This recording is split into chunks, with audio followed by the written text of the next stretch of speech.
नमस्कार, आप देख रहे हैं चुनावी खबर अखबार पर नजर। मैं हूं आपके साथ पूजा मोहन पांडे। नमस्कार, मैं हूं दीपिका सिंह। देखिए, इस प्रोग्राम को लाने का मकसद हमारा यही होता है कि सुबह सवेरे सुबह यानी कि आप जब अपना टीवी खोलें, इस प्रोग्राम को देखें तो तमाम सुर्खियों से आप बहुत आसान शब्दों में वाबस्ता हो पाए। चलिए करेंगे शुरुआत। तो पीएम मोदी का बड़ा बयान सामने आया। कहा, जब तक मैं जिंदा हूं धर्म के आधार पर आरक्षण लागू नहीं होने दूंगा। दैनिक जागरण ने इस खबर को तरजीह दी है। तो ये बड़ी अपडेट आपको बता रहे हैं। प्रधानमंत्री नरेंद्र मोदी ने साफ तौर पर कहा है कि जब तक मोदी जिंदा है धर्म के नाम पर आरक्षण नहीं लागू होने देगा। महाराष्ट्र रैली में मुसलमानों को ओबीसी श्रेणी में डालकर आरक्षण देने के मॉडल का उल्लेख करते हुए प्रधानमंत्री मोदी ने कहा है कि कांग्रेस देश के संविधान की मूल भावना को ठेस पहुंचाते हुए धर्म के आधार पर आरक्षण देना चाहती है। बिल्कुल, उसकी इस कोशिश को मोदी जीते जी पूरा नहीं होने देगा। देखिए, दैनिक जागरण इस खबर को तरजीह दी है। किस तरीके से, देखिए बैनर के नीचे ही इस खबर को छापा, जब तक मोदी जिंदा है धर्म के नाम पर आरक्षण नहीं होने दिया जाएगा। तो प्रधानमंत्री मोदी ने कई गंभीर बातें की। कहा कि ऐसे मंसूबे रखने वालों को ये देश हमेशा के लिए राजनीति के नक्शे से मिटा देगा। प्रधानमंत्री ने यह भी कहा कि जो लोग भारत में आतंकवादियों को भेजते थे उन्हें आज यहाँ पर आटे के लाले पड़ रहे हैं, यानी कि आटे दाल के लाले पड़ रहे हैं, ये वो कहते नजर आए। मोदी ने कर्नाटक के सिरसी की यात्रा के दौरान अंकोला की फल विक्रेता से भी मुलाकात की है। देखिए, तमाम बड़ी बातें कही हैं। देखिए, जब तक मोदी जिंदा धर्म के नाम पर आरक्षण नहीं होने दिया जाएगा। साफ तौर पर ये कहीं ना कहीं हम कह सकते हैं कटाक्ष है INDIA गठबंधन के लिए, और बड़ी बात है कांग्रेस के लिए, क्योंकि कांग्रेस ने अपने मैनिफेस्टो में तमाम ऐसी बातें कही हैं जिसका विरोध लगातार बीजेपी करती नजर आई है। तो देखिए, कल राहुल गांधी छत्तीसगढ़ के बिलासपुर में थे और राहुल गांधी ने बिलासपुर के दौरे के दौरान प्रधानमंत्री और गृह मंत्री के द्वारा दिया गया जो बयान था आरक्षण को लेकर के, उसको कोट किया। हालांकि जिस वीडियो के जरिए हवाला दिया जा रहा है कि ये बयान दिया गया है वो कितना सच्चा है कितना झूठा है ये देखने वाली बात होगी, लेकिन फिलहाल आरक्षण की बात चिंगारी की तरह, जंगल की आग की तरह फैल जरूर चुकी है। और इस क्रम में राहुल गांधी ने वार किया तो प्रधानमंत्री नरेंद्र मोदी लगातार पलटवार कर रहे हैं। वो कह रहे हैं कि राहुल गांधी और कांग्रेस लगातार भ्रमित करने का काम करती है, देश को बांटने का काम करती है, विभाजनकारी नीतियां लेकर के आती है। ये हम नहीं कह रहे बल्कि उनके मैनिफेस्टो में झलकता है। और मोदी जब तक जीवित रहेगा इस तरीके के स्टैंड नहीं होंगे। धर्म के आधार पर तो कम से कम आरक्षण नजर नहीं आने वाला है। देखिए, ये बड़ी बात कही गई है और तमाम गंभीर बात जो है वो लगातार आपको बता दें बीजेपी कहती नजर आ रही है। बीजेपी कह रही है कि जो मैनिफेस्टो में आप तमाम बड़े वादे कर रहे हैं, पहले तो ये बताइए वो वादे कैसे पूरे हो पाएंगे, क्या उसके लिए आपका कोई प्लान है। दूसरी बात ये है कि साफ तौर पर उन्होंने कहा है कि देखिए, जो साफ तौर पर कहीं ना कहीं राम का विरोध करते थे, आज वो राम के पक्ष में जाने की बात कर रहे हैं, राममय हो रहे हैं। ये कटाक्ष जो है प्रधानमंत्री नरेंद्र मोदी हर मंच से करते नजर आ रहे हैं। आरक्षण को लेकर साफ तौर पे आपको याद होगा किस तरीके से कांग्रेस ने भी कह दिया था कि आरक्षण को खत्म कर देगी यदि बीजेपी वापस से आएगी तो, और यहाँ पर आरक्षण को बरकरार रखा जाएगा। लेकिन इन तमाम बातों के बीच में स्पष्ट होना, यानी कि स्पष्टीकरण होना जरूरी है।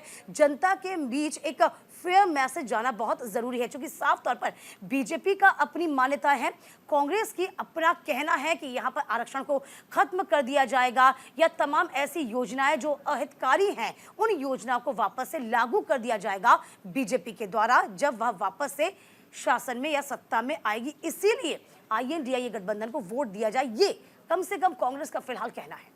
तो देखिए, क्रोनोलॉजी को समझ लीजिए, ये बात निकली कहाँ से और पहुंची कहाँ तक है। राहुल गांधी ने बोला कि जब INDIA की गवर्नमेंट बनेगी तो 50% का जो आरक्षण का कैप है उसको वो खत्म कर देने वाले हैं, और बीजेपी आरक्षण विरोधी है, वो आरक्षण को हटा देना चाहती है। फिर उसके बाद RSS प्रमुख मोहन भागवत भी फ्रंट फुट पर आए। मोहन भागवत ने कहा, भाई RSS कभी भी आरक्षण की विरोधी नहीं रही। फिर प्रधानमंत्री नरेंद्र मोदी, गृह मंत्री अमित शाह लगातार आरक्षण के मुद्दे को लेकर के एक एक करके पलटवार करते इस पूरे मुद्दे पर नजर आए हैं। उन्होंने कहा कि आरक्षण विरोधी हम कभी नहीं थे, संविधान के साथ कोई छेड़छाड़ नहीं होने जा रही है, और इसके अलावा धर्म के आधार पर आरक्षण कभी लागू नहीं होगा। इस देखिए। बात का जिक्र प्रधानमंत्री नरेंद्र मोदी ने खुले मंच से महाराष्ट्र में किया। देखिए, कर्नाटक में मुसलमानों को ओबीसी श्रेणी में डालकर आरक्षण देने के मॉडल का उल्लेख किया। मोदी ने कहा कि कांग्रेस देश के संविधान की मूल भावना को ठेस पहुंचाना चाहता है, धर्म के आधार पर आरक्षण देना चाहता है। ये गंभीर बात, यानी कि वार और पलटवार दोनों फिलहाल चल रहा है। चलिए बिल्कुल। बढ़ेंगे आगे। खबरों में आगे बढ़ते हैं, गृह मंत्री अमित शाह का भी जिक्र कर लेते हैं। उनके फेक वीडियो मामले में दिल्ली पुलिस ने तेलंगाना के सीएम रेवंत रेड्डी को पूछताछ के लिए बुलाया है। दैनिक भास्कर ने इस खबर को जगह दी है और सिर्फ दैनिक भास्कर ही नहीं बल्कि अलग अलग न्यूज़पेपर्स ने इस खबर को जगह दी है। देखिए, दैनिक भास्कर ने तो उसको फ्रंट पेज पर जगह दी है और बहुत छोटा सा कॉलम है, लेकिन अमर उजाला पर भी आपको मैं ये खबर दिखाऊंगी। देखिए, 2 न्यूज़पेपर्स हैं, दोनों जगहों पर इस खबर को तरजीह दी गई है क्योंकि गृह मंत्री के फेक वीडियो से जुड़ा हुआ ये मामला है जिसमें रेवंत रेड्डी, देखिए यहाँ पर अमर उजाला ने किस तरीके से बड़ी हेडलाइन दी है कि शाह का एडिटेड वीडियो, तेलंगाना के सीएम रेवंत रेड्डी समेत 5 को सम्मन भेजा गया है। ये अमर उजाला ने छापा है, जबकि भास्कर जिस खबर का हम जिक्र लगातार करें उसने क्या कहा है, शाह के वीडियो से छेड़छाड़ मामले में तेलंगाना के सीएम रेवंत रेड्डी को सम्मन। ये दैनिक भास्कर ने कहा। अब मैं इस खबर को थोड़ा सा आपको पढ़ के सुना देती हूँ। केंद्रीय गृह मंत्री अमित शाह के एक वीडियो से छेड़छाड़ के मामले में तेलंगाना के मुख्यमंत्री रेवंत रेड्डी समेत कांग्रेस के 5 नेता अब घिर गए हैं। दिल्ली पुलिस ने रेवंत को 1 मई को दिल्ली बुलाया है। उन्हें अपना फोन साथ लाने को कहा गया है। अब फोन साथ लाने को क्यों कहा गया है, आप कंफ्यूज ना हो, हम आपको बता देते हैं कि देखिए, तेलंगाना के मुख्यमंत्री रेवंत रेड्डी ने अपने एक्स अकाउंट से एक 8 सेकंड का वीडियो ट्वीट किया था जिसमें दावा किया जा रहा है बीजेपी की तरफ से कि ये वीडियो एडिटेड है, जबकि कांग्रेस कह रही है ये वीडियो एडिटेड नहीं है और हमने पुख्ता जानकारी के बाद इसको ट्वीट किया है। और रेवंत रेड्डी ये भी कह रहे हैं कि बीजेपी पहले ईडी का इस्तेमाल करती थी, सीबीआई का इस्तेमाल करती थी, अब वो दिल्ली पुलिस का भी इस्तेमाल करने लगी है। हालांकि इस बात को लेकर के इलेक्शन कमीशन में भी शिकायत बीजेपी ने दर्ज कराई है। चलिए, इस बीच आपको ये भी बता दें, क्योंकि अब आरोप तो जाहिर सी बातें लगा है, तो कांग्रेस नेताओं को दिए गए नोटिस पर प्रतिक्रिया व्यक्त करते हुए तेलंगाना के मुख्यमंत्री रेवंत रेड्डी ने क्या कहा, जरा सुनिए। क्या उन्होंने कहा है कि वे ऐसे नोटिसों से डरने वाले नहीं हैं, आप ऐसे नोटिस भेज दीजिए, इससे उनको कोई फर्क नहीं पड़ता है। क्योंकि आपने देखा होगा लगातार INDA गठबंधन हो गया, वो ये आरोप लगा रहा है कि आप चुनावों से ठीक पहले सरकारी एजेंसियों का दुरुपयोग कर रहे हैं, कहीं ना कहीं आप टारगेट कर रहे हैं उन तमाम विपक्षी पार्टियों को जो कि आपके खिलाफ खड़ी हुई हैं। यदि विपक्षियों से तमाम नेता उठ के आपके पास आ जाते हैं तो वो पाक साफ हो जाते हैं, उनके तमाम जो आरोप है वो माफ हो जाते हैं, यानी कि आप बीजेपी कहीं ना कहीं एक डिटर्जेंट का काम कर रही है। देखिए, ये जो बड़ा मसला है अब कहीं ना कहीं जाकर गले की फांस INDA के बन सकता है, लेकिन बीजेपी जो है इस पूरे मामले को लेकर लगातार आपको बता दें कि कांग्रेस को INDA गठबंधन को घेरे हुए है। बिल्कुल, और दीपिका, खास बात ये भी है कि प्रधानमंत्री नरेंद्र मोदी ने भी अभी रिसेंटली इलेक्शन कमीशन को एक नोटिस दिया या यूं कहें कि शिकायत करी है और चिताया है कि प्रधानमंत्री नरेंद्र मोदी के भी कुछ वीडियोस उनकी आवाज़ में डब करके AI टेक्नोलॉजी का इस्तेमाल किया जा रहा है। यानी कि बीजेपी सीधे तौर पर इलेक्शन कमीशन से ये कह रही है कि आप इस तरीके के एडिटेड वीडियोस पर पूरा फोकस रखिए, टेक्नोलॉजी का गलत इस्तेमाल किया जा रहा है। जाहिर सी बात है इसमें फंसना लाजमी है। हालांकि अब आगे बढ़ जाएंगे। दिल्ली हाई कोर्ट की शराब घोटाले के मामले में बड़ी टिप्पणी रही, सीएम बने रहना केजरीवाल का फैसला है, लेकिन ठप हो गई है दिल्ली सरकार। ये देखिए, इस खबर को नवभारत टाइम्स ने तरजीह दी। कार्यवाहक मुख्य न्यायाधीश मनमोहन सिंह की अध्यक्षता वाली पीठ ने माना कि MCD आयुक्त की वित्तीय शक्ति में किसी भी वृद्धि के लिए मुख्यमंत्री अरविंद केजरीवाल की मंजूरी की आवश्यकता होने के संबंधी दिल्ली सरकार के मंत्री सौरभ भारद्वाज की ये स्वीकारोक्ति, यानी कि जो स्वीकार किया जा रहा है वो समान है कि केजरीवाल की गिरफ्तारी के बाद दिल्ली सरकार ठप हो गई है। देखिए, इस खबर को जरा आप ऐसे भी समझिए, इस खबर को हालांकि सभी अखबारों ने छापा है। उन्होंने कहा है कि हालांकि देखिए, इसको देखिए, दैनिक जागरण ने भी इस खबर को छापा है, नवभारत टाइम्स तो पूजा आपको दिखाई रही है। देखिए, खबर इसलिए चूंकि बड़ी हो जाती है क्योंकि साफ तौर पर हाईकोर्ट ने ये टिप्पणी कर दी थी। देखिए, हाईकोर्ट ने टिप्पणी की थी, उन्होंने कहा था कि ये देखिए, आप चूंकि चुनी हुई सरकार है, जाहिर सी बात है कि सरकार को हटाया जा नहीं सकता है, लेकिन नैतिकता के आधार पर आप कहीं ना कहीं अपना इस्तीफा दीजिए, नहीं तो फिर आप कहीं ना कहीं किस तरीके से दिल्ली का जो पूरा जो काम है, दिल्ली सरकार जो है वो ठप हो रही है। देखिए सरकारी स्कूल जो हैं किस तरीके से इस वक्त परेशान हैं, सरकारी स्कूलों में अभी कितनी अनियमितताएं हैं, उनको दुरुस्त कैसे किया जाएगा, ये साफ लहजे में हाईकोर्ट ने टिप्पणी आम आदमी पार्टी पे की थी। बिल्कुल, देखिए दीपिका, खास बात ये भी है, एनबीटी ने इस खबर को बहुत अच्छे तरीके से कवर किया है, जिसमें 3-4 क्वेश्चन जो सुप्रीम कोर्ट की तरफ से जब रेज किए गए हैं, सीएम पद पर बैठे व्यक्ति की गैर मौजूदगी ठीक नहीं है, ये हाई कोर्ट ने कहा। तो वहीं दूसरी तरफ जो सुप्रीम कोर्ट में याचिका दाखिल की गई जिस पर आज सुनवाई जारी है, इस बात को भी अमर उजाला ने कोट किया है। यहाँ पर इसके साथ ही देखिए आतिशी के स्टेटमेंट को भी कोट किया गया है। थोड़ा सा मैं पढ़ के सुनाऊंगी कि अपडेट करने का और क्लिनिक्स और पढ़ाई को अपडेट करने का फैसला लिया है। आतिशी ने ये कहा है, आतिशी अभी रिसेंटली सुनीता केजरीवाल और आतिशी मिलने के लिए अरविंद केजरीवाल के साथ में गए थे, लेकिन यहाँ पर हाईकोर्ट ने कहा कि कितनी बार आपके मंत्री आपसे मिलने के लिए आएंगे, कितनी बार आप जेल से उनको मार्गदर्शन करेंगे। इस तरीके से किसी मुख्यमंत्री का जेल के अंदर रहना और उसके मंत्रियों का बार बार आकर के मुलाकात करना और सरकार को बाहर से चलाना, ये ठीक नहीं है। एग्जीक्यूशन हो नहीं पा रहा है। टिप्पणी जो है हर पेपर अलग अलग दे रहा है, क्योंकि स्टेटमेंट जो है बहुत गंभीर है। पूजा, हम कह सकते हैं दिल्ली में औपचारिक नहीं है, मुख्यमंत्री का पद पदाधिकारियों को 24 घंटे रहना होता है उपलब्ध।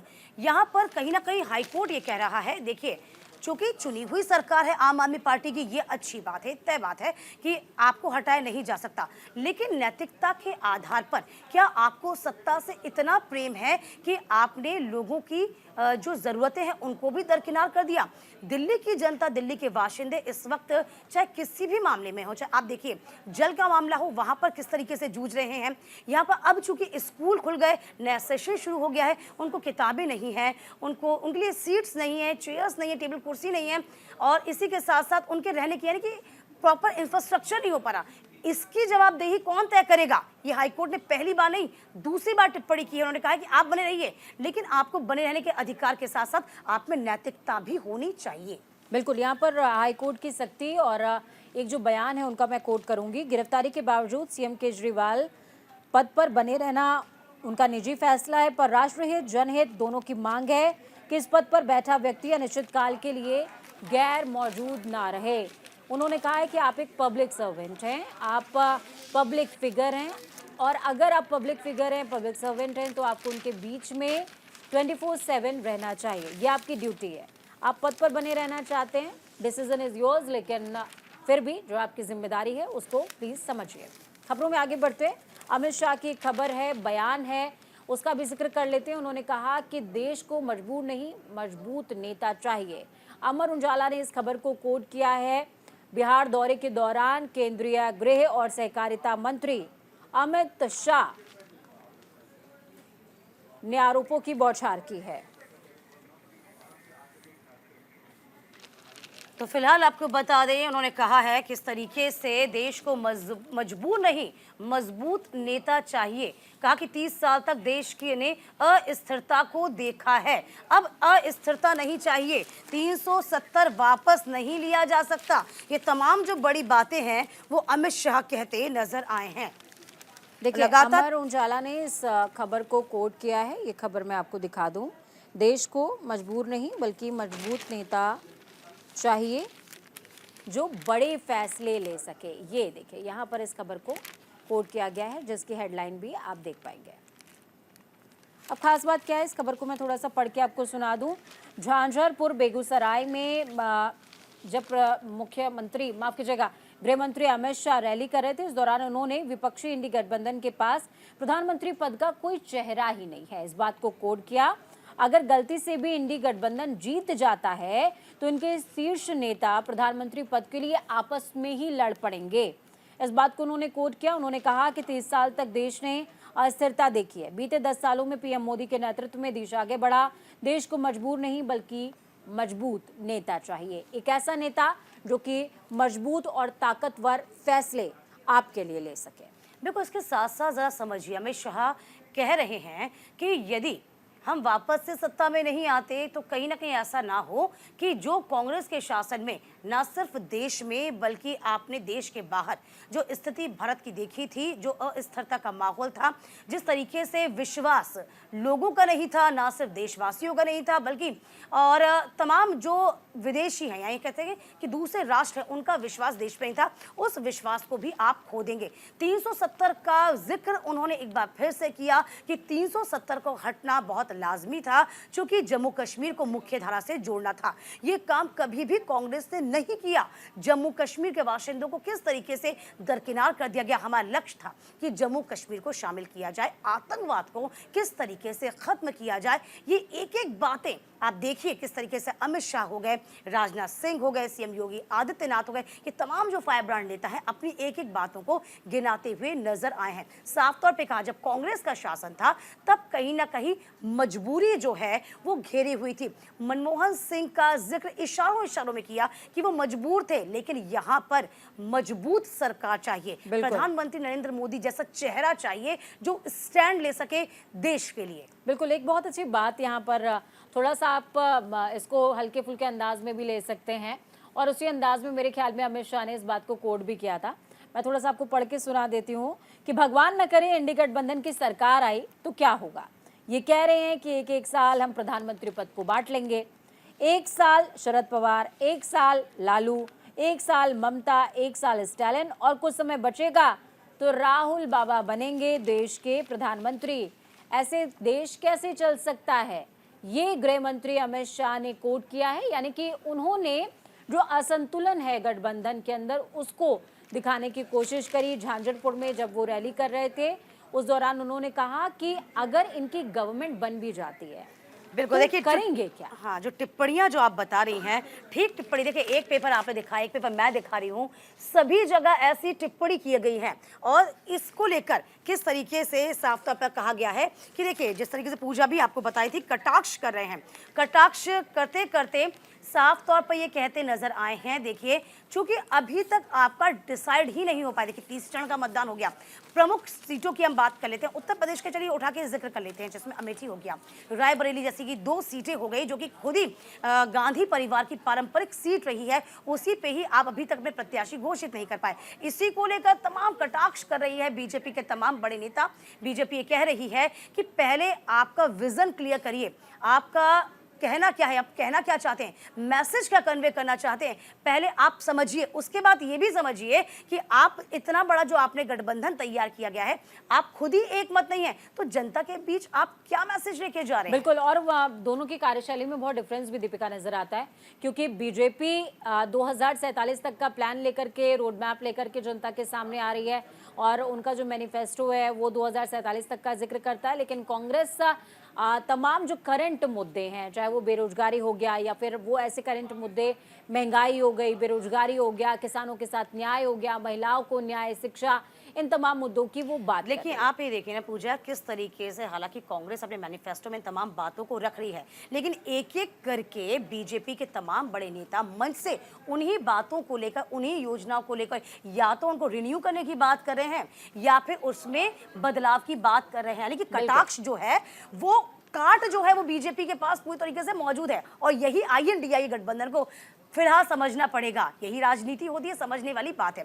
बहरहाल आगे बढ़ जाते हैं, अगली खबर का रुख करेंगे। बीजेपी प्रत्याशी राजनाथ सिंह और स्मृति ईरानी ने नामांकन दाखिल किया है। दैनिक जागरण ने इस खबर को जगह दी है। रक्षा मंत्री और लखनऊ लोकसभा सीट से प्रत्याशी। देखिए, रक्षा मंत्री राजनाथ सिंह के लिए एक बात कही जाती है, राजनाथ सिंह बहुत ही शांत नेता हैं, बहुत काम, बहुत पीसफुल, और अगर उनके, देखिए दीपिका इस खबर को दिखा रही है, न्यूज़पेपर एक बार प्लीज टीवी स्क्रीन पर शो कीजिएगा। अवध का चुनावी रण सजने लगा है। अब इसमें 2 चेहरों को कोड किया गया है, पहला राजनाथ सिंह और स्मृति ईरानी। इन दोनों को ही फायर ब्रांड नेता कहा जा सकता है, कहा क्या जा सकता है ही दोनों। देखिए, राजनाथ सिंह बहुत पीसफुल, बहुत काम बोले जाते हैं। गाजियाबाद से फर्स्ट टाइम जब उन्होंने चुनाव लड़ा 2009 में, तो लगा नहीं था कि रविदास मल्होत्रा को वो लखनऊ में रिप्लेस कर देंगे, लेकिन 2014 में मोदी वेव आई और 2014 में राजनाथ सिंह ने नामांकन लखनऊ से दाखिल किया। लखनऊ और मोहनलालगंज सीट, इन दोनों को कवर करते हुए राजनाथ सिंह भारी मतों से विजयी होते हैं। 2019 आता है, उसमें भी वो विजयी होते हैं। अब तीसरी बार ये लग रहा था कि रिपोर्ट कार्ड तैयार हो रहा है भैया और इस बार हो सकता है रक्षा मंत्री का टिकट कट जाए, पर नहीं, ऐसा हुआ नहीं और उनको दोबारा से तीसरी बार अगर वो इस सीट को क्लियर करते हैं तो सरकार के साथ, सरकार अगर बनती है तो सरकार के साथ अगर वो सीट निकालते हैं तो हैट्रिक का मौका सरकार को भी मिलेगा और राजनाथ सिंह को भी मिलेगा। देखिए, अमेठी का जिक्र किया आपने, मोदी लहर का जिक्र किया। चलिए, मोदी लहर में सभी की जो नैया होती है ना कहीं पार हो गई। अब जरा स्मृति ईरानी की बात कर लेते हैं। स्मृति ईरानी 2014 में किसके खिलाफ लड़ी? राहुल गांधी। उस जगह से लड़ी जहां अमेठी में गांधी परिवार का ये गढ़ कहा जाता है, पारंपरिक सीट कहा जाती है। हालांकि देखिए 2014 में स्मृति ईरानी हारी, लेकिन हारने के बावजूद उन्होंने मन से हार को स्वीकार नहीं किया। 5 साल तक जी जान से जुटी रही, लगी रही। नतीजा क्या रहा? 2019 में उन्होंने राहुल गांधी कहीं ना कहीं को हराया और अब स्मृति ईरानी ने अपनी सत्ता को काबिज किया अमेठी में। अब यहाँ पर और एक बार बिल्कुल खास बात ये भी थी दीपिका कि देखिए अमेठी में अपने नामांकन से पहले स्मृति ईरानी किस तरीके से रामलला के दरबार पहुंचती हैं और कहती हैं कि बहुत बड़ा सौभाग्य है हमारा इस पीढ़ी को जो रामलला के दर्शन हो पा रहे हैं, यानी कि राम फैक्टर को देखिए हर चीज देखिए, यदि अब आप इसको अदरवाइज ले लीजिए या फिर किसी तरीके से बीजेपी का जो मोटिव है वो बड़ा क्लियर होता है। और ये देखिए मेहनत की बात कर लीजिए, हालांकि यहाँ पर चूंकि हम बायस नहीं हो सकते, हम पत्रकार हैं, जाहिर सी बात है, लेकिन जो चीजें सामने दिखती हैं उसको नकारा नहीं जा सकता। जैसे ही विधानसभा चुनाव खत्म हुआ, बीजेपी लगातार लोकसभा चुनाव में जुट गई। यहाँ आईएनडीआई गठबंधन की हम बात कर लेते हैं तो साफ तौर पर आईएनडीआई सीट शेयरिंग के फॉर्मूले पर ही उलझा हुआ था। अभी भी पीएम फेस उनके पास मौजूद नहीं है। इसके अलावा आप देख लीजिए, चाहे योगी आदित्यनाथ हो, फायर ब्रांड नेता है, इसके अलावा राजनाथ सिंह देख लीजिए, अमित शाह देख लीजिए। वापस से योगी आदित्यनाथ पे हम आते हैं तो योगी आदित्यनाथ खुले मन से बोलते हैं हम सनातनी हैं, हमने वो करके दिखाया जो 90 के मैनिफेस्टो में, जब हमारे पास दो हमारे पास सांसद थे, 270 सांसद तक, हमने किस तरीके से उसी बात को कहा कि हाँ राम मंदिर हम बनाएंगे, हमने बना के दिखाया। तो फिलहाल देखिए, आपका विजन क्लियर होना चाहिए। जनता के पास जो मैसेज आप कन्वे करना चाहते हैं ना, वो मैसेज क्लियर करिए। जनता को आपको समझ में आना चाहिए कि आप चाह क्या रहे हैं, आपके पास ऐसा क्या है जो आप सत्ता में आते हैं तो हमें दे पाते हैं। ये आईएनडीआई गठबंधन को अभी फिलहाल सोचने की जरूरत फिलहाल तो नजर आ रही है। बिल्कुल। वक्त यहाँ पर एक छोटे से ब्रेक का है। ब्रेक के उस पार लगातार देखिए चुनावी खबर अखबार पर नजर, क्योंकि हम बता रहे हैं जो खबर आप पढ़ रहे हैं उसके पीछे की कहानी क्या है।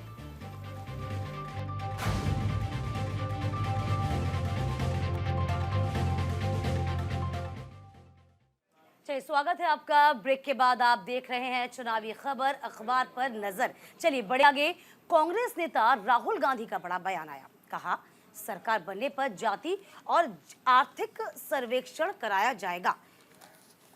देखिए, इस खबर को दैनिक जागरण ने भी छापा है, अमर उजाला ने भी छापा है। कांग्रेस नेता राहुल गांधी ने सोमवार को गुजरात के पाटन में एक रैली को संबोधित किया। कहा सरकार बनने पर जातिवार जनगणना कराई जाएगी। देखिए, साफ तौर पर ये सर्वेक्षण की बात करवाते नजर आए हैं। तो देखिए, इस खबर को तरजीह दी है दोनों ही बड़े अखबारों ने, दैनिक जागरण ने भी और अमर उजाला ने भी। तो फिलहाल देखिए गुजरात में किस तरीके से कहते नजर आए हैं। देखिए, दोनों ही खबरें हम आपको दिखा रहे हैं, पूजा भी आपको दिखा रही हैं और मैं भी आपको दिखा रही हूं। देखिए कहा क्या है, जरा अब जान लीजिए। गुजरात में बोले राहुल गांधी ने कहा केंद्र की सत्ता में आए तो जातिवार गणना और आर्थिक सर्वे किया जाएगा। तो गुजरात के पाटन में चुनावी रैली को संबोधित किया जा रहा था। देश की 90% आबादी अनुसूचित जाति है, अनुसूचित जनजाति अन्य पिछड़ा वर्ग समुदायों की है, लेकिन आपको कॉरपोरेट मीडिया, निजी अस्पतालों, निजी विश्वविद्यालयों या फिर सरकार की नौकरशाही में उनका प्रतिनिधित्व नहीं मिलेगा। यानी कि हम सत्ता में आए तो सबसे पहले जातिवार जनगणना करवाएंगे और इसी के आधार पर हम ये तय कर देंगे कि देखिए जो वंचित है उनको इसका हक मिले। बिल्कुल, देखिए राहुल गांधी ने क्या बात कोट करी है वो एक बार मैं आपको बता देती हूँ। उन्होंने गुजरात के पाटन में चुनावी रैली के दौरान कहा है कि 90% आबादी में SC ST और OBC शामिल है, लेकिन आपको कॉरपोरेट मीडिया सेक्टर, निजी अस्पतालों, विश्वविद्यालयों में नौकरशाहों के रूप में उनका प्रतिनिधित्व नहीं मिलेगा। जिस तरीके की आरक्षण प्रणाली लागू है, इस बात का उन्होंने जिक्र किया।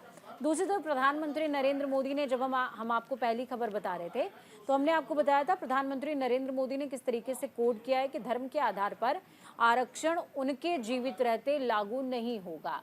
इस बात को उन्होंने कोड किया है। और दूसरी तरफ राहुल गांधी जातिगत आरक्षण, सर्वे और तमाम चीजों की बात कर रहे हैं। अब जनता को ये डिसाइड करने में बहुत सहूलियत होने वाली है कि आखिरकार उनको जाना किस साइड है, क्योंकि राहुल गांधी बहुत बार इस बात को भी कोट कर चुके हैं कि अगर INDIA की गवर्नमेंट बनती है तो 50% का जो आरक्षण कैप है उसको भी वो डिमोलिश करने का काम करेंगे, यानी कि हटा देने का काम करेंगे। ठीक है, इसके अलावा देखिए कहीं ना कहीं बीजेपी के लिए ये जाहिर सी बात है, मुसीबत है, इसे हम ऐसे कह सकते हैं, क्योंकि साफ तौर पर इसकी काट ढूंढना बीजेपी ने शुरू कर दिया है। कैसे इस खबर को तरजीह दी, हालांकि आपको बता दें आरक्षण खत्म करने के कांग्रेस के हमले की काट में भाजपा जुटी हुई है। कहा सिर्फ भीम काट ढोंग करती है कांग्रेस को बताया SC ST और OBC का असली विरोधी। चूंकि जाहिर सी बात है, इतनी बड़ी बातें राहुल गांधी कह रहे हैं, चाहे देखिए कांग्रेस की न्याय यात्रा की हम बात करें, भारत जोड़ो यात्रा की बात करें, उसके बाद से कहीं ना कहीं राहुल गांधी में एक मैच्योरिटी लेवल जो है वो अप हुआ है, और ये उनकी भाषा शैली में, उनके बोलने के अंदाज में साफ जाहिर होता है। अब जो वो बोल रहे हैं बहुत सोच समझ के, बहुत तोल मोल के बोल रहे हैं। जाहिर सी बात है कि अब कहीं ना कहीं बीजेपी इन तमाम जो बयान है उससे घबराएगी भी, इससे इनकार नहीं किया जा सकता। बिल्कुल। और दो जो चरण रहे हैं उसमें जिस तरीके का वोटिंग परसेंटेज आया है उसके बाद भी बीजेपी बहुत फूक फूक कर कदम रख रही है, इसमें भी कोई दो राय नहीं है। खबरों में आगे बढ़ते हैं। हासन सेक्स स्कैंडल मामले में प्रज्वल और HD रेवन्ना की मुश्किलें बढ़ गई हैं। अमर उजाला ही नहीं बल्कि तमाम जो न्यूज़पेपर्स हैं, फिर चाहे वो इंग्लिश हो, हिंदी हो, सभी ने इस खबर को कवर किया है। दो न्यूज़पेपर्स मैं यहाँ पर आपको शो कर रही हूँ। देखिए यहाँ पर किस तरीके से अमर उजाला ने इस खबर को कोट किया है। बेटा कमरे में बुलाता था, पिता स्टोर रूम में, घर आते ही सहम जाती थी घर की महिलाएं। ये यहाँ पर देखिए किस तरीके की हेडलाइन को कोट किया है अमर उजाला ने। इसके अलावा इस न्यूज़पेपर में भी जगह दी गई है। यहाँ पर इस खबर को कोट किया गया है, कर्नाटक सेक्स स्कैंडल, प्रज्वल को पार्टी से निकालने की तैयारी हो रही है। यानी कि इस खबर को अलग अलग तरीके से 2900 से ज्यादा जो है वो क्लिप्स का जिक्र किया जा रहा है। और जो घर में मेड है उसने शिकायत दर्ज कराई है, उसने FIR दर्ज कराई है पिता और पुत्र दोनों के नाम पर। देखिए, gang order to warning letter to pen drives how to case unfolded. तो फिलहाल देखिए ये बड़ी बात है, क्योंकि कर्नाटक की राजनीति में अचानक से सेक्स रैकेट वाला, यूं कह सकते हैं कि भूचाल आ गया, जिसमें पूर्व प्रधानमंत्री और JDS पार्टी के संस्थापक HD देवेगौड़ा के पोते हासन से सांसद प्रज्वल रेवन्ना आरोपी बताए गए। कर्नाटक में आपको बता दें कि 26 अप्रैल को हुए चुनाव में प्रज्वल रेवन्ना ने JDS के टिकट पर चुनाव लड़ा था, और अब कहा जा रहा है कि सेक्स स्कैंडल के खुलासे के बाद रेवन्ना देश को छोड़कर फरार हो गए। फिलहाल देखिए अब इसे जरा बहुत आसान शब्दों में समझ जाइए, क्योंकि यहाँ पर कांग्रेस जो है वो लगातार बीजेपी को घेरे हुए है। घेरना लाजमी भी है, क्योंकि बीजेपी JDS के साथ गठबंधन में है, और अब देखना बहुत दिलचस्प हो जाएगा। देखिए हम बात कर ले यदि, और कांग्रेस इसलिए भी दीपिका बीजेपी को घेर रही है, उसका रीजन ये है कि कल देखिए कांग्रेस के अलग अलग नेताओं ने, अलग अलग और खासकर महिला नेताओं ने, फिर चाहे वो सुप्रिया श्रीनेत हो या फिर अलका लांबा हो, अलग अलग लोगों ने अलग अलग जगहों पर पीसी करी, और पीसी करने के दौरान उन्होंने साफ तौर पर इस बात को कोड किया कि 2023 से लेकर 2022 और अलग अलग समय पर 3-3, 4-4 महीने के डिस्टेंस में लगातार जब कॉन्स्टिट्यूएंसी वाइज बीजेपी अपने कैंडिडेट्स को सर्च आउट कर रही थी, फिल्टर कर रही थी, उस दौरान बीजेपी के कई विधायकों ने एक लेटर, तमिल लैंग्वेज में लेटर को कोड किया, जिसमें उन्होंने कहा कि रेवन्ना की जो हरकतें हैं उससे पूरा का पूरा क्षेत्र अवगत है, और कम से कम इस क्षेत्र के अंदर रेवन्ना को तो अपना कैंडिडेट मत बनाइए। प्रज्वल की हम बात कर लें तो तीसरे ऐसे वो सांसद आते हैं जो 29 साल के कम उम्र के हैं। हालांकि अब पहली मर्तबा नाम नहीं आया, सेक्स स्कैंडल में भी उनका नाम सामने आया था। यहाँ पर दिक्कतें इसलिए बीजेपी की खड़ी हो जाती हैं। बात हम प्रियंका गांधी की कर लें, प्रियंका गांधी खुले मंच से यहाँ पर बीजेपी को पानी पर पी के कोस रही हैं। साफ तौर पर आरोप लगाया जा रहा है, क्योंकि अब समझिए दिक्कतें कैसे बीजेपी के लिए बढ़ेंगी, एनडीए के लिए बढ़ जाएंगी।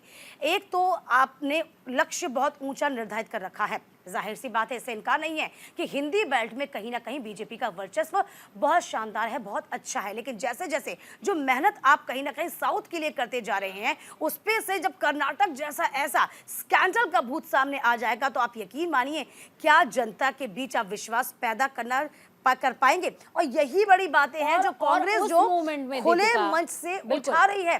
जाहिर सी बात है बीजेपी इसमें घिरेगी, क्योंकि अब आप कहेंगे क्या, मौजूदा सांसद जो हैं आपके, उन पर ये आरोप लग रहे हैं। और सबसे बड़ी बात ये कि पूर्व प्रधानमंत्री एच.डी. देवगौड़ा का एक बेटा है एच रेवन्ना, और दूसरा प्रज्वल जो कि मौजूदा सांसद हैं।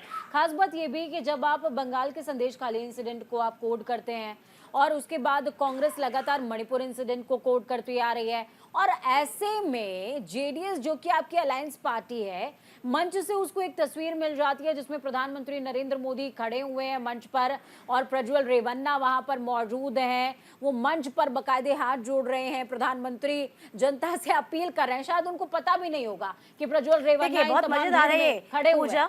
ये बहुत सबसे अच्छा होता है कि आप कर लीजिए, पार्टी फिर बोलती है दूसरी पार्टी, भाई हम इस बयान से, इस चीज से दरकिनार है, हम इसको किनारा करते हैं। ये सबसे बचने का आसान उपाय होता है। कई विधायकों ने इस बात को कोड किया था, अर्लियर कोड किया था, 3-4 महीने से कोड किया था। लेकिन आप ये समझिए जनता सब जानती है, जनता बहुत समझदार है, जनता ये पता है जनता को कि किसके आधार पर हमको वोट करना है। बहरहाल हम आगे बढ़ेंगे। संदेश खाली मामले में सुप्रीम कोर्ट की बड़ी टिप्पणी आई, एक व्यक्ति के लिए क्यों लड़ रही है पूरी बंगाल सरकार। दैनिक जागरण ने इस खबर को छापा है, किस तरीके से संदेश खाली मामले को लेकर फिर से ये बड़ा बात सामने आई है बंगाल। और बिल्कुल देखिए दीपिका, अभी हम संदेश खाली का जिक्र कर रहे थे और संदेश खाली की खबर भी आ गई। बिल्कुल देखिए, संदेश खाली का जिक्र आएगा ही आएगा। जब जब पश्चिम बंगाल का जिक्र आएगा ना पूजा, संदेश खाली से इनकार नहीं किया जाएगा, क्योंकि संदेश खाली को साफ तौर पर कहीं ना कहीं बीजेपी जो है वह भुनाती आ रही है, भुनाती आएगी।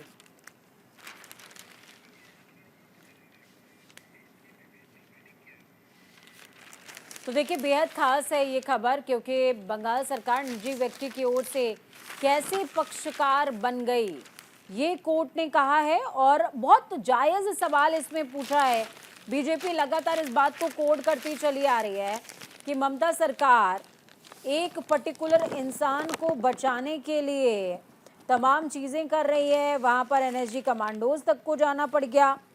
और ऐसे में देखिए दीपिका आपको खबर दिखा रही हैं, देखिए यहाँ पे इस खबर को छापा गया। हालांकि ये वाली जो लाइन है वो नौकरियों से जुड़ी हुई है, आदेश पर रुक। और देखिए ये खबर यहाँ पे है, बिल्कुल देखिए ये खबर है बंगाल सरकार की ओर से किस तरीके से हाईकोर्ट गंभीर है, ठप होगी दिल्ली सरकार, तो बताया। इसके साथ हम लगातार संदेश खाली का जिक्र इसलिए कर रहे हैं क्योंकि संदेश खाली को लेकर टीएमसी बुरी तरीके से फंसी हुई है। संदेश खाली को लेकर आपको बता दें, साफ तौर पर पश्चिम बंगाल की ममता बनर्जी सरकार को एक के बाद एक बड़े झटके लग रहे हैं। सुप्रीम कोर्ट ने देखिए सोमवार को तो सवाल किया ही कि संदेश खाली मामले में कुछ निजी व्यक्तियों के हितों की रक्षा के लिए पश्चिम बंगाल की सरकार कैसे सामने आ जाती है कि पूरी आपने शक्ति जो है उस व्यक्ति के लिए लगा दी। और इसी को लेकर संदेश खाली की घटना पूजा कोई छोटी घटना नहीं है, इससे देश हिल गया था, क्योंकि महिलाओं की अस्मिता से जुड़ा पूरा मामला था। आप कैसे एक अपने विधायक को बचाने के लिए, अपने मंत्री को बचाने के लिए, इस तरह उसके लिए बचाने के लिए पूरी की पूरी योजना तैयार करते हैं, ये बड़ा सवाल खड़ा होता है।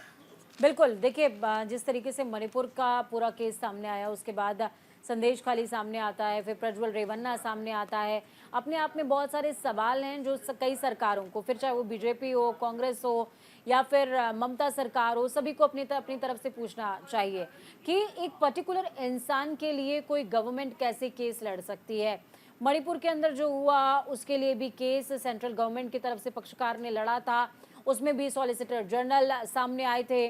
और दूसरी तरफ जब संदेश खाली का हम जिक्र करते हैं तो एक पर्टिकुलर इंसान, एक विधायक जिसके लिए पूरी ममता सरकार उसको रेस्क्यू करने में जुट तो जाती वो भी है। आरोपी, बिल्कुल, वो और भी आरोपी जो महिलाएं, जो पीड़ित महिलाएं हैं, चीख चीख कर उसका नाम ले रही हैं। आप उसको बचा रहे हो। आपको ना सिर्फ हाई कोर्ट फटकार लगा रहा है, आपको सुप्रीम कोर्ट फटकार लगा रहा है, प्रदर्शन वहां हो रहे हैं, आपने पूरे जोन को किस तरीके से आइसोलेट कर दिया वो सब देख रहे हैं। लेकिन उसके बावजूद भी यहाँ पर क्या होता है ना, साख दाव पर लगती है। ये सरकारों को समझना पड़ेगा, ये पार्टियों को समझना पड़ेगा। बहरहाल आगे बढ़ेंगे। अरविंद लवली के, यानी कि अरविंदर लवली इस्तीफे के बाद दिल्ली कांग्रेस में हड़कंप मच गया है। जी हां, दैनिक भास्कर ने इस खबर को तरजीह है। अरविंदर सिंह लवली के प्रदेश कांग्रेस अध्यक्ष पद से इस्तीफा देने के बाद दिल्ली में पार्टी दो फाड़ में बंट सकती है। जी हां, इस पर अरविंदर सिंह लवली का कहना कि वह पार्टी नेताओं कार्यकर्ताओं से राय मशविरा कर आगे की रणनीति को तय करेंगे। इसके पहले भारी उम्मीदवारों के चयन, प्रदेश प्रभारी को मनमानी को लेकर पूर्व मंत्री राजकुमार चौहान ने भी इस्तीफा दिया था। देखिए, इस खबर को मैं आपको एक बार दिखा देती हूँ कि लवली के इस्तीफे से कांग्रेस में कलह मची हुई है। किस तरीके से इस खबर को कोट किया गया। इस्तीफे के बाद प्रदेश कांग्रेस दो फाड़, नए अध्यक्ष की तलाश शुरू हो गई है। कांग्रेस के सामने नए अध्यक्ष की तलाश के साथ साथ एक और टास्क है। वो टास्क क्या है वो हम बताएं उससे पहले जनता, यानी कि आप जो इस खबर को देख रहे हैं वो समझ रहे होंगे कि कांग्रेस अपने लोगों को यूनाइट नहीं कर पा रही है। लगातार अशोक चौहान हो या फिर देखिए इस समय बीजेपी के जो सबसे वाइब्रेंट नेता हैं वो कौन है, वो है हेमंत बिस्वा शर्मा। वो आते हैं कांग्रेस से। इसके अलावा कई ऐसे ज्योतिरादित्य सिंधिया देख लीजिए आप, बिल्कुल ठीक है, ज्योतिरादित्य वो एक सिंधिया ऐसा चेहरा कांग्रेस से था। आते हैं। ठीक है, अब इसके बाद अब हम दिल्ली कांग्रेस पे आ जाते हैं। किस तरीके से शीला दीक्षित का यदि आप शासन याद करें तो शीला दीक्षित ने किस तरीके से बांध के रखा था, ये दो राय नहीं है। कांग्रेस जानती है कि शीला दीक्षित एक वरिष्ठ नेत्री नहीं है कांग्रेस की, लेकिन जैसे ही उनके जाने के बाद से, जैसे उनके बाद से सत्ता गई है कांग्रेस के हाथ से, तो मानो दोबारा लौट के कभी आई ही ना हो। यहाँ पर अब दिल्ली कहीं ना कहीं ऐसा बन चुका है कांग्रेस के लिए सपने, जैसे कि उत्तर प्रदेश हो गया है कांग्रेस के लिए कि 27 साल का वनवास कांग्रेस सबसे खास झेल बात रही है इस दौरान ये रही हाँ। कि लवली का जब इस्तीफा सामने आया, लवली इस बात को कोट कर रहे हैं कि इस्तीफा तो भाई मैंने अपने जो राष्ट्रीय अध्यक्ष है उनको लिखा था। हाँ। ये इस्तीफा लीक कैसे होता है, और इस्तीफा अगर लीक हुआ है तो मैंने तो उसमें अपनी मन की पीड़ा लिखी है। मैंने पद से इस्तीफा दिया है, अपने जो इनिशियल जो मेरा स्टेज है मतलब कांग्रेस कार्यकर्ता का, मैंने उससे इस्तीफा नहीं दिया है। लेकिन खास बात क्या है, कांग्रेस को इस बात को समझना पड़ेगा, आप प्रदेश अध्यक्ष तो ढूंढ रहे हैं, लेकिन ढूंढने के साथ साथ आपको अपने लोगों को सेटिस्फाई करना आना चाहिए। पहले आप अपने लोगों को सेटिस्फाइड करिए, अपना कैडर भी, आप ना कैडर मजबूत नहीं कर पा रहे हैं। देखिए, आपने महाराष्ट्र का जिक्र किया, अशोक चौहान का जिक्र किया, मध्य प्रदेश में देखिए तमाम बड़े चेहरे। देखिए हाल ही कली की हम बात बता दें आपको, किस तरीके से जो इंदौर के प्रत्याशी थे उसने भी साथ छोड़ दिया।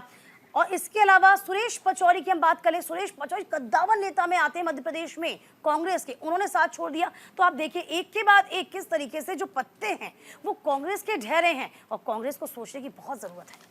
बिल्कुल, खबरों में आगे बढ़ते हैं। सूरत के बाद कांग्रेस को एक और झटका लगा है। इंदौर से कांग्रेस के प्रत्याशी नाम वापस ले लिया। दैनिक जागरण ने इस खबर को तरजीह दी है, और सिर्फ दैनिक जागरण ही नहीं बल्कि अलग अलग न्यूज़पेपर्स ने इस खबर को जगह दी है। देखिए आप चेहरा देखिए जरा, आप देखिए खबर तो हम दिखा ही रहे हैं, खबर के बाद जरा आप इस फोटो को जरा देखिए, फोटो देखिए कैलाश विजयवर्गीय आगे, जो कि बीजेपी के कद्दावर नेताओं में इनकी गिनती मध्य प्रदेश में होती है। और इसके पीछे जरा आप उनके पीछे हुजूम देखिए, चेहरे देखिए, चेहरे पे मुस्कान देखिए। इंदौर से कांग्रेस प्रत्याशी अक्षय कांति, बिल्कुल मैं दीपिका इसको एनबीटी में भी दिखा दूंगी। देखिए सेम वही तस्वीर है, क्योंकि इस तस्वीर में कैलाश विजयवर्गीय बहुत ज्यादा मुस्कुराते नजर आ रहे हैं, just like a victory sign, कि जैसे उन्होंने बहुत बड़ी अचीवमेंट हासिल कर ली हो, और वाकई अचीवमेंट है ही है। देखिए कांग्रेस कैंडिडेट हटे और बीजेपी में शामिल हो गए। देखिए साफ तौर पे कांग्रेस को इंदौर में सूरत जैसा बड़ा झटका लगा, ये लाइन छापी गई है। जी हाँ, सोमवार को चौथे चरण के चुनाव में वापसी के अंतिम दिन चौंकाने वाले राजनीतिक घटनाक्रम देखने को मिला, जिसमें कांग्रेस के प्रत्याशी अक्षय कांति बम, यानी कि उनके नाम को वापस ले लिया गया है। तो फिलहाल देखिए इंदौर लोकसभा क्षेत्र से जमी प्रत्याशी के रूप में मैदान में उतारे गए कांग्रेस के दूसरे उम्मीदवार मोती सिंह पटेल का नामांकन फॉर्म पहले से ही निरस्त हो चुका है। ये दुगना झटका है, एक तो नाम पहले से ही वापस हो गया एक प्रत्याशी का, अब उसके बाद कहीं ना कहीं हम कह सकते हैं कि यहाँ पर अक्षय ने भी साफ तौर से पार्टी में किनारा कर लिया। अक्षय ने आरोप क्या लगाया, अब जरा वो भी समझ लीजिए क्यों यहाँ पर पार्टी से किनारा किया गया। अक्षय ने कहा कि असहयोग किया गया है मेरे साथ, यानी कि सहयोग नहीं किया गया। अक्षय कांति बम ने कहा कि कांग्रेस के बड़े नेता चुनाव में असहयोग कर रहे हैं, इसलिए उन्होंने वापस नाम लिया है। INDIA को ये दूसरा बड़ा झटका मध्य प्रदेश में माना गया है। और कांग्रेस ने इस दौरान क्या कोड किया है वो भी समझ लीजिए। कांग्रेस ने कहा कि ये लोकतंत्र का चीरहरण है। बीजेपी लगातार लोकतंत्र का चीरहरण करने का काम कर रही है। पार्टी प्रवक्ता सुप्रिया श्रीनेत ने दावा किया कि बीजेपी के टॉप लीडर्स विपक्षी उम्मीदवारों को डराने धमकाने और मामला दर्ज कराने का काम कर रहे हैं। देखिए, थाली में परोस के आप तमाम चीजों को रखेंगे तो जाहिर सी बात है कि दूसरी पार्टियां तो इसको हड़प ही लेंगी या फिर वो इंतजार में या ताक पर बैठी हुई है। इसमें बात किसी एक पार्टी के लिए नहीं, देखिए चाहे पार्टी कोई भी हो, चाहे बीजेपी हो, चाहे कांग्रेस हो, सभी पार्टियां करती आई हैं और करती रहेंगी शायद। बहरहाल बढ़ते आगे। 2 चरणों में कांग्रेस को बढ़त से भाजपा घबरा गई, यानी कि ये खड़गे कह रहे हैं। अमर उजाला ने इस खबर को तरजीह दी है। कर्नाटक के यादगिरी जिले में आयोजित चुनावी सभा को संबोधित किया गया। खड़गे ने दावा किया कि शुरुआती 2 चरणों में चुनाव में कांग्रेस को बढ़त मिली है और उन्होंने ये भी कहा कि 2 चरणों में जो कांग्रेस को बढ़त मिली है उससे बीजेपी घबराई हुई है। पीएम नरेंद्र मोदी परिवार को गालियां दे रहे हैं क्योंकि उनके पास श्रेय लेने के लिए कोई उपलब्ध नहीं है। तो फिलहाल देखिए, ये मल्लिका अर्जुन खड़गे का दावा है, चूंकि 2 जो कहीं ना कहीं चरण हुए हैं उसमें साफ तौर पर उनका ये मानना है कि यहाँ पर जो बढ़त है वो लगातार मिली है। कांग्रेस को यही बड़ी वजह है कि किस तरीके से यहाँ पर अब जो है हार का सामना करने से खटक रही है बीजेपी को।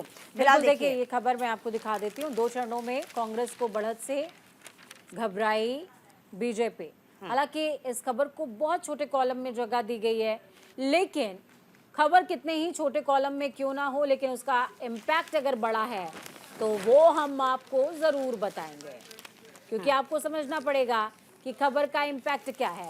अब ये दावा मल्लिकार्जुन खड़गे ने कैसे किया है वो भी समझिए। 2 फेजेस के अंदर जिस तरीके से वोटिंग परसेंटेज कम रहा, और हमेशा ये माना जाता है कि वोटिंग परसेंटेज कम रहना मौजूदा जो सरकार है उसके लिए बहुत पॉजिटिव साइन नहीं है। यही वजह है कि लगातार आप देख रहे होंगे कि चरण दर चरण जो पॉलिटिकल पार्टीज हैं या यूं कहें कि उनके जो प्रचारक हैं, स्टार प्रचारक, उनकी जो भाषा शैली है उसमें भी बहुत ज़्यादा चेंजेस आते नजर आ रहे हैं। देखिए, काफ़ी समय से यदि हम 3 से 4 चुनावों को देखेंगे, नज़र दौड़ाएंगे, जो परसेप्शन है कम वोटिंग का ये बहुत चेंज हुआ है। जी हाँ, जनता के माइंड में क्या होता है, जनता क्या सोच के घर से बाहर नहीं निकलती है, ये कहीं ना कहीं जनता को समझ में आता और इसका मैसेज कन्वे होता है। फिलहाल ये कहना भी है कांग्रेस का कि चूंकि वोटिंग परसेंटेज कम हुआ है, इसका मतलब ये है कि हमारे पक्ष में यानी कि कांग्रेस के पक्ष में वोट गया है। बीजेपी हालांकि थोड़ी चिंता की बात है क्योंकि मतदाता घर से बाहर नहीं निकल रहे, लेकिन जो जानकार है उनका ये कहना है क्योंकि मौजूदा सरकार से जनता खुश है, इसीलिए जनता वोट नहीं कर रही है। फिलहाल देखना बहुत दिलचस्प हो जाएगा कि आगे के जो चरण होने वाले हैं उसमें वोटिंग प्रतिशत क्या रहने वाला है। बढ़ेंगे आगे।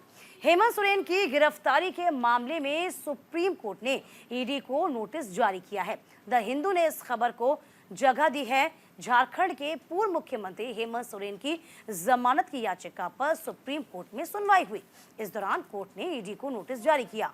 पूर्व सीएम ने हाई कोर्ट द्वारा फैसला सुनाए जाने में देरी के खिलाफ शीर्ष अदालत का दरवाजा खटखटाया। हेमंत सोरेन ने ईडी ने आपको बता दें कि 31 जनवरी को गिरफ्तार किया था। तो हेमंत सोरेन को लेकर के लगातार जो अपडेट्स हैं वो सामने आ रही हैं। शीर्ष अदालत का दरवाजा उन्होंने खटखटाया है। इस दौरान याचिका पर सुनवाई होगी।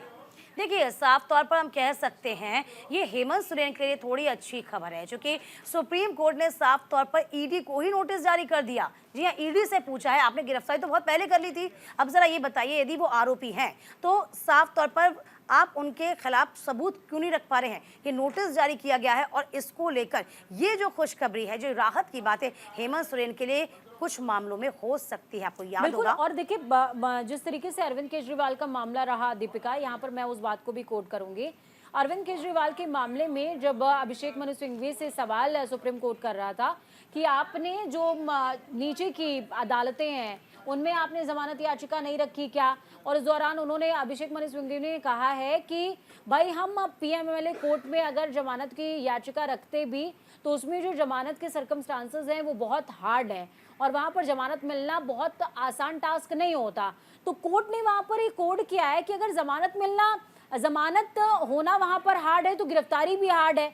तो उसके लिए हमको सबूतों की भी जांच करनी पड़ेगी कि क्या सही सबूतों के आधार पर गिरफ्तारी हुई है क्या। और ठीक यही हेमंत सोरेन पे भी ठीक है, सुनवाई चल रही है, उसी को यहाँ पर आम आदमी पार्टी ने चुनौती दी है। हेमंत सोरेन का भी केस कुछ ऐसा ही है, लेकिन थोड़ी सी राहत, यानी कि मामूली सी राहत हम कह सकते हैं हेमंत सोरेन के लिए फिलहाल है। बहरहाल आगे बढ़ जाते हैं पूजा। तो बर्क से मुख्तार अतीक की मौत को कुर्बानी बताया है।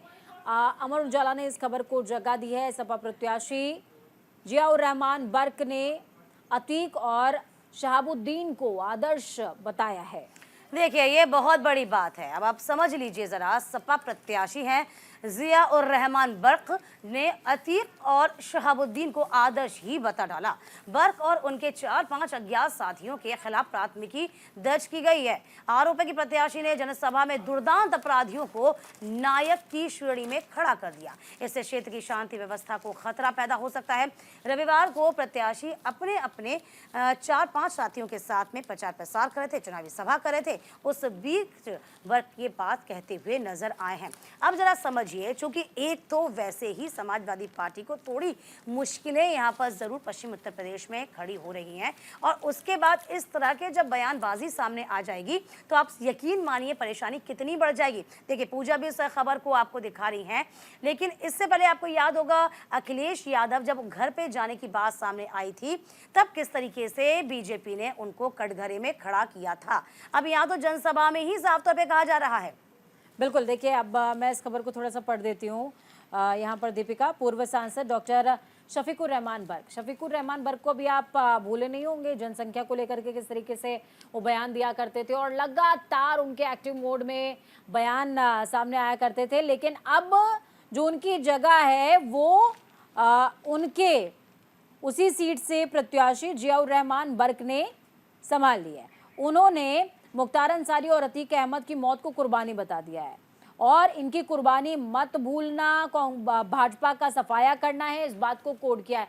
हालांकि ये माना जा रहा है कि जब उन्होंने इस बात को कोड किया, इस बयान को कोड किया, उसके बाद थोड़ी सी अस्थिरता देखने को मिल रही है और जो एडमिन है वहां का, यानी कि एडमिनिस्ट्रेशन है, वो ग्राउंड लेवल पर बहुत ज्यादा एक्टिव मोड में आ गया। ये जो सस्ती लोकप्रियता पाना चाहते हैं या फिर सस्ती लोकप्रियता के आधार पर या बयानबाजी के आधार पर वोट आप चाहते हैं, तो आप कम से कम जिन लोगों का आप नाम ले रहे हैं, आप ये मत भूलिए कि उनका इतिहास क्या है, वो कितने दुर्दांत अपराधी रहे हैं आम जनता के साथ, उन्होंने आम लोगों के साथ क्या किया है, ये कम से कम ना भूलें। क्योंकि ऐसी बयानबाजी जो होती है वो पार्टी के लिए गले की फांस बन जाती है।